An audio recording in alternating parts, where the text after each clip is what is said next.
Hey, we live, we live, we live, we live. Hey, we live, we live. We out here today. We in the city right now. We out here with one of my friends. This is my guy right here. Like I always say, I don't like to say people's name because I think it's their name, so they should be able to say it and be proud about it. So I want you to introduce yourself and what's your name. You can tell them something about you. Hey, Isaiah Duke, man. I'm the founder of Bad Loop Entertainment, better known as Bent. Okay, yeah, so now let's talk about what you're doing with as a founder. Like, what do you do with that entertainment? Like, what kind of entertainment are you doing? So we do a lot of promotions and marketing. We do events in Boston as of right now. Crazy that we expanded to NY, but like how did that happen? Well, so it really just started with a phone call. I mean, we partnered with these guys called Tableless, which is basically like an Eventbrite in Boston. Okay. And they also have connections out in New York. So I touched base with them, like, hey guys, we've been bringing you solid app users out in Boston, people that want to sign up and buy tickets for different events. So what do you guys think about us expanding to New York? And then they thought it was a good idea, and they gave us some testaments over here at Magic Square Tavern through brunches and day parties, and we've been. So how's it been going? Okay. Yeah.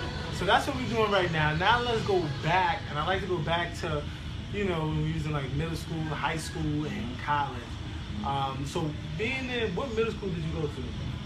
Wait, hold on, my bad. Where That's a long time ago. Yeah, but where you from? Yeah, originally from the Bronx, New York. Okay. Originally from the Bronx, New York. I went to IS 174, right off of Lacombe Ave.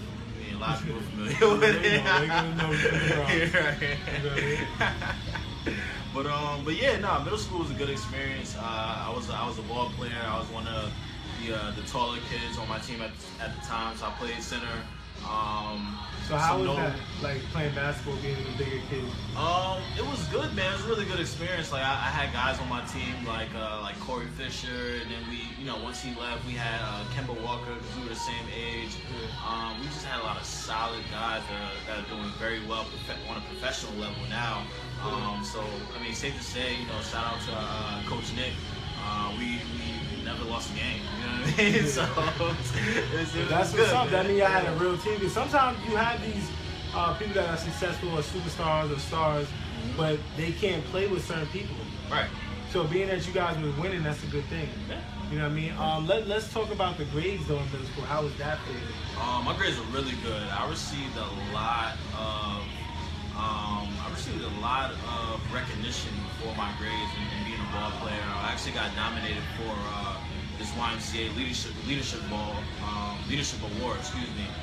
while I was in middle school.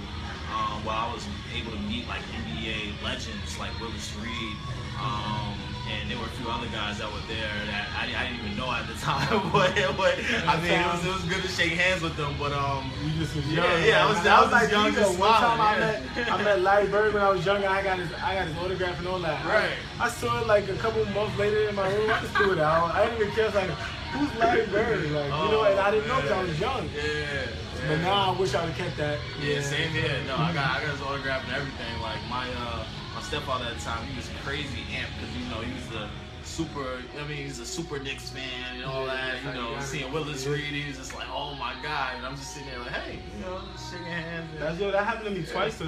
Because look, let me tell you, when I went, it was at the same hotel somewhere in Jersey, and this when I was younger, where I used to always go with Tyshawn to family reunion. First time we saw Larry Bird, I kept it, whatever. Then the next year. We went there, he's like, yo, that's Vince Carter. And I'm like, oh, all right. And that's when Vince Carter was in college. So, and I was like, oh, I didn't know. So then he was like, I don't know who that is. I was like, nah, wow, what is he? He's like, nah, he can jump out the gym. I was like, all right. A couple years later, Vince Carter was killing in the league, bro. And I was like, yo, why not throw away these autographs? But let's talk about high school. How was that transition from junior high school to high school?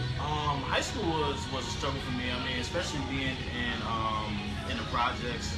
My mom wanted a better life for me, so she moved me upstate to go to Albany High School. Shout out to everybody in Albany. I know things are crazy out there, but there's still some people out there trying to do positive things. Yeah. I was a nerd in high school. I'm not gonna lie. I was probably let's just say if there were 2 black students in a advanced placement class, I was one of those black students. You know what I mean? Like I got really good grades in high school, and then I started to get looked at by schools such as like Columbia and Colgate, which is like borderline Ivy League. Yeah. So how was that for you? It was good. It was a good situation. I mean, you know, sometimes as a ball player, you gotta think of basketball. Well, as a kid, I didn't look at basketball as a business. You know, like when you're in high school, everybody's like, yo, you gotta go D1, you got a ball, you gotta go D1, and you know that's all you really think of. But I mean, my whole motto is like, you know, whatever I do in life, you know, whether it be with basketball, with books, my mom is not gonna pay for me to go to my mom's not gonna pay for me to go to college. Yeah, you know what I mean? So that's how it works too. Right. I'm gonna make sure I earn that scholarship, I get the right grades, or I'm just nasty on the court, and I was both. You know, like my name was up there, you know, with notable guys that you guys know, like Jimmer Fredette and all of that guys. Like, you know, I played with those guys on the Albany City Rocks. There's a lot of really, really good guys like Taylor Battle, Mark Lyons, that went to Arizona. You know, was actually he was at Xavier before that and killed there. There's a lot of guys that was around and played with and played against that really. How was that though? Like that competition? How did it help you? Competition was great, man. Like it honestly just pushed me to be a better player every day. Like I never had someone who was, you know, with me in the gym all the time. You know, I had a few guys that worked with me, but I never had that consistent push. So it really kind of came from within. When I'm seeing these guys doing so well, it kind of came from within. Where I'm just like, you know what? Like I want to be a really, really good player. And you know, I ended up being one of the best players, you know, on my team and in the city, which therefore led to, you know, me stepping into college and getting that. So what college did you go to? I went to Emmanuel College. So here's a story about that. So Columbia fell through the cracks because the coaching staff, the coach that wanted me, he left and ended up, I guess, as an assistant coach at Boston College. And then Colgate fell through the cracks because the whole coaching staff just got fired. So it's just like, so I'm like, okay, you know, I went to these camps, I did what I had to do, I'm getting recruited, I'm getting these letters, and then now like everything just stops. So I went to another camp called Camp Play, and then at this camp, you know, I was successful at that camp, and then the guy that ran the camp, his son was the head coach at Emmanuel College. So basically, these guys were like, hey, listen, you know, we're not a D1 school. We can't just say, hey, we'll give you a full ride and this, that, and the third. But if you complete this summer course, you could get into the school. You could get, along with, you know, some financial support, which basically covered all my expenses, college expenses. So basically going to school for free. Yeah, that's and still then, good though. Yeah, and then I was also awarded 10 college credits, which was very like, I was milking those, man. If I took a class I didn't like it, oh, no drop. All right, I got a credit to burn, you know what I mean? So it was good, man. It was a good situation. I mean, that was the benefit so of what being. Did you finish with? In terms of like GPA or GPA and diploma. Well, GPA I finished around like a 3.6. That's good. Which is really good. I was the top of my class. And then in terms of ball, like I left my school, I averaged 18 a game, along with like 7 boards. I was pretty good, like double type of guy. So what did you leave with degree wise? Your degree, like what did you get your degree? Well, see, that's the thing. Albany, we didn't really have like specific degrees you could like really get. It's just kind of like you graduate, here's your diploma. You know what I mean? I mean in college though. Oh, college. Oh, okay. So in college, I led with a business management degree, which actually ties exactly into what I do now because I own my own business. You know what I mean? Yeah. So that's good then. So you are one of the few that went to college and still works in the same field. Because some people don't. They start out one and they end up somewhere else. Yeah. So where do you see yourself in the long run? Oh man, in the long run, I see myself hosting events in different cities throughout the U.S. I also see myself as one of the top salesmen because I actually work a corporate job. I work at Oracle, which is the tech job. I see me being one of the top guys in a corporate office there. Yeah, man, just all of the dreams I had, like coming through as a hooper. You know, you see these guys making a lot of money. You kind of think that's the only way, but it's not. It's not. And I kind of paved my own way to the point to just like I have those dreams again. You know what I mean? Like I see myself in that big house with, you know, several cars and, you know, giving back to my community and giving back to my family. I see myself still doing those things because I'm seeing guys like a P. Diddy, you know, who kind of started where I started in terms of this industry, who are, I can't say arguably the top, paid hip hop, you know, person.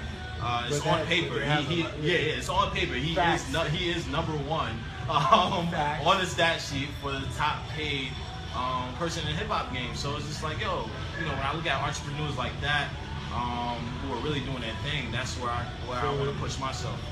Okay, so what are you doing to get towards that? I'm hosting these events, man. Like he started off being the, you know, you kind of, I don't know if people will like remember this or if it will ring a bell, but it's kind of like there was a word in the air. It's kind of, you haven't been to a party unless you've been to a Diddy party. You know what I mean? Like people really used to say that. So that's the reputation I'm building for myself. Like you haven't been to a party unless you've been to an event party. Cool. Then we're gonna make a transition into music because we have a lot of people who are very, very talented, who just, you know, because of the changes in the industry, they don't get that exposure that they need. So we're gonna build a network to give them that exposure and hopefully later leading to owning our own record label. You know what I mean? So there's a ton of things that we want to do, whether that be in, you know, throwing events, whether that be, you know, doing things with music, art, clothing, that we have we have pillars of things lined up that we want to do. But okay, so what is start? Let's start right here because we're gonna have one more question, but let's say some of your social media that you want to talk about, so people can connect with you all. Yeah, for sure. So my personal social media is at 530 Duke. Facebook is Isaiah Duke. Twitter is 530 Duke. And then for the company Snapchat, because I know everybody's on Snap, everybody wants to get the visuals and all that. It's B.ENT23, and then the company IG, we put up a lot of future events up there. That's B.ENT_. Alrighty? So that's B.ENT_ for the Instagram. Well, that's all his social media. We're gonna definitely put him up on the link, but we like for the people to say it too, just so people can really understand this person and know where he's coming from. You definitely gotta stay tuned with me, and this is the Rain Check Show. We got Rain Check on YouTube. You gotta subscribe. On here, Facebook, we do it straight live. We on my page is called Rain Rickards. It's RICKARDS. It's rain like the weather. And you gotta definitely stay tuned with us. We have more interviews coming up. We have one more question though, and this is the question. Like, what is something that you went through that was very difficult for you, or is still difficult for you that you deal with, or you did deal with? I would say the transition from college into the real world. Well, nobody really teaches you that in school. Nobody really teaches you how to live, like how to look for a job or how to. Well, I take that back. They teach you how to look for a job, but if you don't get that job, they don't teach you how to really bounce back from that. They don't teach real life like scenarios of hardship that you really go through. So after I graduated, like my first job, I worked at a nonprofit, you know, going from door to door, rain, hail, sleet, snow, trying to raise funds for something I didn't necessarily care about at the time. But you know, I needed the money because it's just like, oh, I was a broke college kid. I'm not going to be a rich professional right after college. You know, not everybody has that luxury. So it's like, okay, what am I doing? So I feel like that was a hard time in my life because, you know, I was homeless. You know, I slept in my girl's car. She helped me out a lot. You know, I was really like just in her basement trying to figure out what I was doing next. I know that point because I feel like everybody gets to that point where they're just stuck and they don't know what to do with it. But what did you do to kind of get out of that? Well, I just put together a plan, man. That's what it really comes down to. Like, I have a lot of like hustle in me, you know, especially coming from, you know, Castle Hill projects in the Bronx. It's kind of like, you know, I've been at the low. You know, I've been in the shelter at one point in my life. You know, where I really didn't understand what was going on and what my family was going through. Yeah. So it's like after seeing those things and after seeing the type of things that my mom did to make sure that we were good. You know, working 2 jobs and not getting any sleep.